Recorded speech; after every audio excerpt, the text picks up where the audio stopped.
এই দোয়াটা শিখে নেন, ইনশাআল্লাহ আপনার জীবনের সমস্ত সংকট কেটে যাবে।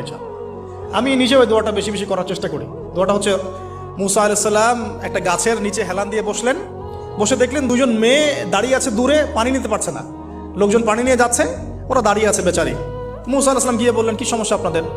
তারা বললেন যে আমাদের বাবা অনেক বৃদ্ধ মানুষ, আমরা পানি নিতে পারি না যতক্ষণ না আমাদের কম পানি নিয়ে চলে যায়। তো মুসা আলাইহিস সালাম তো একটু বললাম না, ফিজিক্যালি খুব স্ট্রং ছিলেন, থাকে না বডি বিল্ডার, সামনে গিয়ে কথা বলে সরো পানি দিতে দাও, তখন মানুষ একটু মূল্যায়ন করে না।